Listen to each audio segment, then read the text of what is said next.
Hello and welcome to the Paul Green Comedy PaulCast for December 7th, 2024, episode 345. Stand-up comedian, actor, improviser, and dreamer, Paul Green, coming to you, sharing my journey as I pursue my dreams in the hopes that you might pursue yours as well. So, I am recovering from a pretty tough couple of days. One of the challenges with doing this podcast daily is I am constantly confronted with how honest and transparent do I want to be, and how much of this journey in my life do I want to keep to myself. And so I am always navigating that question. And I've had a rough couple of days emotionally, and I have been doing my best to navigate and process and push through. And it has not been easy, and it's been just one of those situations to where I just have to resign myself and go, you want to know what? My body is feeling something. I have been triggered, and I'm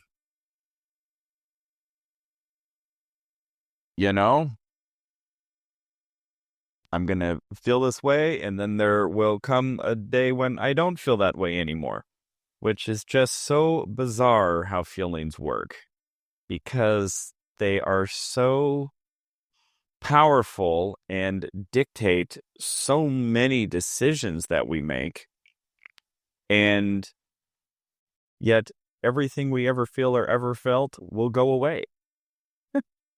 And so it's just so fascinating to be a human being. And I mean, how many murders have happened in a fit of rage, where it's like, if they could have just,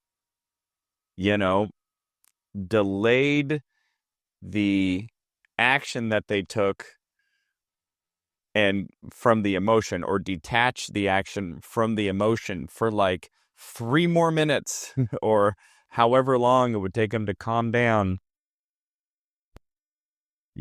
something drastic would not have happened. And so I've just been really focused on just not doing anything, doing as little as possible, trying to meditate and detach, and allow myself the opportunity to process, feel what I need to feel. And that's what I've been going through. And I think one of the biggest challenges for me when I'm in an emotional funk like that is trying not to compound that with bad behavior, I guess. It's like, don't use this as an excuse to like spiral downward and give up on all of my dreams and my goals. It's like, just let it go, let it pass, let it go, let it go. So, today I did a lot of writing. That was one thing that I did to make sure that I was still productive. I wrote a lot on my autobiography. Oh my gosh. Just hearing me say that out loud, just who the hell do I think I am, writing an autobiography? If you're just joining me, the story behind that is, a couple of weeks ago, I sort of had this experience to where I was thinking about my hopes and my dreams, what do I want to accomplish. And I had this inspiration that I should write my life story starting from the beginning and ending with after I had gotten my big break. But I'm going to write this story now. So it's almost like I get to write my life story, and part of it isn't written yet. So that part I get to create and invent once I get to that part of my story. But for now, I'm literally just writing, starting with the earliest memories that I have, and then just going through my childhood and just starting to write out the story of how I ended up being a comedian and an actor who's pursuing his dreams in the first place. And then once I get to the point where I'm caught up with where I am now, then I get to go and write what my future is going to be. So that'll be interesting to see how I end up imagining my story, unless I get my actual big break before I've had a chance to write it. Either way, it's been a fun experience to just start writing down thoughts and memories and experiences that I had as a child that started to shape and mold my future as a performer and as a comedian. So, but I'm not a novelist. I'm not that great of a writer. So, the writing is coming slow. So today, to combat the high anxiety and emotional pit that I was kind of drowning in the last couple of days, I wrote and got a good chunk of writing in, and it was a little cathartic to just go back and think about where I've come from. I pretty much got up to about the 5th grade. So when I was in 5th grade in elementary school, and I was writing about my 5th grade teacher, who was just an incredible man. And it was a little cathartic to write about him, because I actually ended up seeing him again as an adult. He and I were members of the same faith, and about about more like 10 years ago, 10, 11 years ago, I ended up running into him at a church event, and it was really good to see him. We were able to catch up and just talk about, the fact that I used to be in his 5th grade class. And then he ended up passing away several years later when I was living in LA at a fairly young age. He was 56 and died somewhat suddenly, and was had 5 kids, so that was pretty tragic. And I just remember so many experiences that I had in his class. And as I started writing those experiences down today, it just reminded me of him. And, I got a little emotional just thinking about my old teacher, and just what a great guy he was and is. And, it was nice. It was nice to just have a moment to remember him. I actually did a Google search and found his obituary. He passed away in 2016, and was able to reread that and just reconnect with my old 5th grade elementary school teacher. So that was nice. So I just did a bunch of writing and a bunch of journaling, and then went and hung out with my mom, and she was able to help talk me through this little slump that I'm working through. So overall, everything will be fine. Things like this happen. Anybody out there listening, when you're pursuing your dreams, when you're going through life, I don't know anybody who doesn't have off days or off periods of time. Sometimes it's not just a day, sometimes it can be a week or a month or a year, but um, you know, if you've ever had those experiences, I think that's really normal. I think it would be abnormal if you didn't. If every day was just best day ever, no stress, no discouragement, no anxiety, no depression, none of that. I think that would be more abnormal if you just never did. So I'll be fine. Just trotting through. So with that, let's dissect a little more of Brene Brown's The Power of Vulnerability. And this is very apropos because if there is one thing that I am not feeling comfortable being in this sort of emotional state that I'm in, it's vulnerability. And it's just amazing how fast those walls come up when you don't feel safe or you're feeling anxious or you're feeling depressed.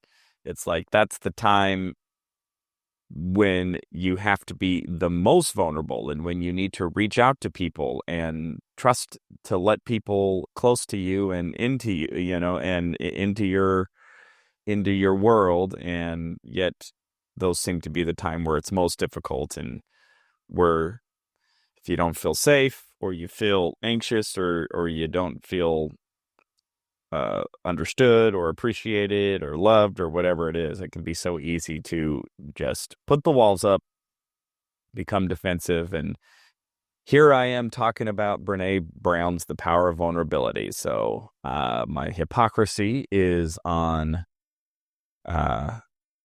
is on 11 right now. I see that. I honor that.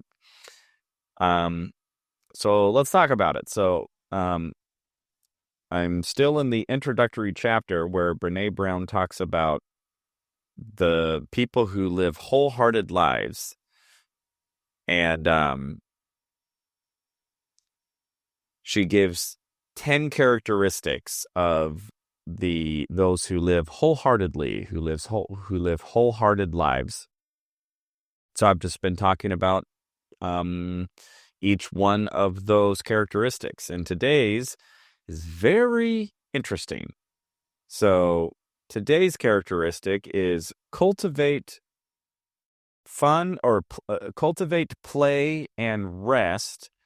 Let go of exhaustion as a status symbol and productivity as self-worth. Oh, man. Brene Brown, you are killing it. So, cultivating play and rest. I can see that. I can see it is just sometimes so difficult to be playful and lighthearted. I mean, life can just get so serious and so heavy and so stressed.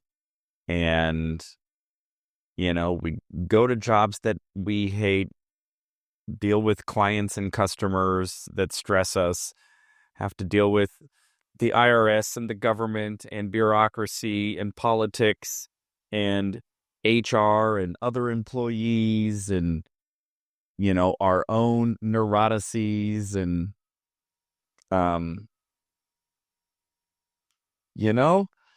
sometimes you just need to play a little bit, just have a little bit of fun. Even if you're working, even if you're, doing tedious work, trying to find a way to make it fun and to incorporate a little bit of play, a little bit of lightheartedness is, I think, so crucial. Not always easy to pull off. And play and rest. Oh, you want to know what? Man, you want to talk about hypocrisy. When it comes to rest, I am the worst. I have always been a huge night person. I've always struggled sleeping at night. Getting adequate rest is just not my forte, my friends, and I am the first to admit it. So definitely a lot of room for improvement in that department for me. But now these next two aspects are very fascinating. So what did I say it was? Letting go of exhaustion. Let's see, it was letting go of exhaustion and then productivity, but both of them had qualifiers. I remember productivity was productivity as self-worth. Oh, and then exhaustion as a status symbol. That reminds me of my good stand-up comedy friend Andrew Norelli, and he has this joke where he says, he goes, I like to sleep in and I don't want to apologize for it. And he goes, all you people who wake up early, you're not better than us. We just get more done later. And he goes, these early risers, they wear it as a status symbol because they get to yell, I've been up since 6. I've been up since 6. Any idea how hard I'm working, how exhausted I am? And I've definitely been guilty of that, trying to, brag and, flaunt how tired I am because of how hard I'm working. And I could definitely see how that is not wholehearted living. That is living to be impressive to others. And, you ain't going to find any wholeheartedness if you're just trying to show off to try to get other people to be impressed with you. And then letting go of productivity as a status of self-worth. Is that what it's not status. Maybe it's just productivity as a sign of self-worth. And, yeah. I mean, how many CEOs work, 100-hour weeks just because they're trying to get the love of their parents? You know what I mean? They just need that validation. And, I'm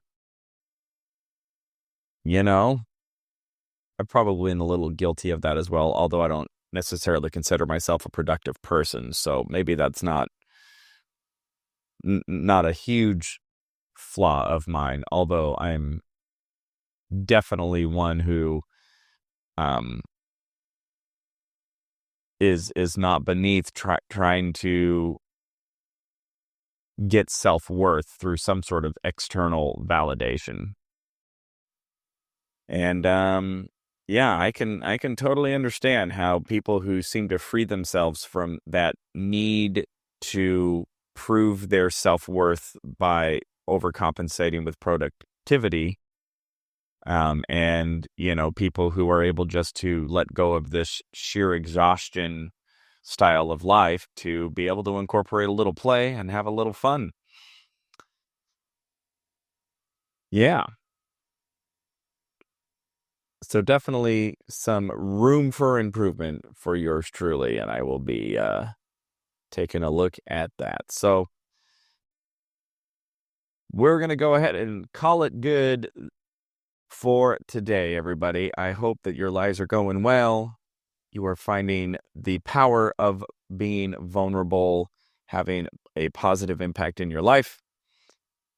This is the Paul Green Comedy PaulCast for December 7th, 2024, episode 345. I love you all so much, and I will check in with you tomorrow.